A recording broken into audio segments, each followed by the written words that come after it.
niya ako. So, ang ginawa niya sa akin, inumpisahan niya ako sa mga personal ko. Kung ano yung naging katalier. Katalier na SS. So, hanggang sa na-relax ako. Na-relax. Yun na. Ilan tayo kami tungkol sa mga characters? Ako po si Roman. Ako po yung one half ng Riding and Tandem. Siya po yung si Cha. Cha. Ako po si Chan ko na asawa ni Roman na buntis na at hinihiling ko lang kay Roman ay mapaayos ang buhay at ang pamilya namin. So alam mo yung kung ano yung ginagawa niya?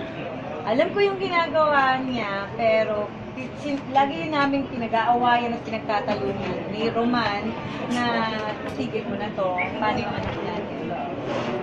First action movie mo. Yes, first So action. how is it? Kasi siyempre first action movie mo, tapos ikaw yung bida, tapos ang daming action scenes, yung mga barilan. Pressured po, pressured. Kasi nga, yun nga, bilang bida, actually kami ni JM, pressured kami kasi nasa shoulders namin yung burden na dalhin yung buong pelikula, yung buong tema. So, buti na lang yung mga kasama namin dito na actor at saka actress, yung napakagaling at napaka-supportive. So, naging okay din lahat. And sabi mo nga, hirap ka kasi yung talagang very natural, no? Yung apart west na pag-arte. So, paano mo yun na paano mo yun na nakuha? Unti-unti lang kasi hindi mo siya kung pwedeng, kung magsasayaw, hindi mo siya kung pwedeng practicein eh. So parang pag narinig mo yung action, doon mo palang mararamdaman kung ano yung pwede mo may deliver. Huwag mo siyang planuhin. Come what may. Oo. Pero, so mauulit pa ang paggawa ng iba? Opo, sana pinag-pray ko. Sana na sila rin eh. Kasi ang gagaling talaga. Kahit naman ako, inaawit ko na amazing sa mga nakatrabaho ko. Lahat, hanggang sa matapos yun. Feb 17 ang play date.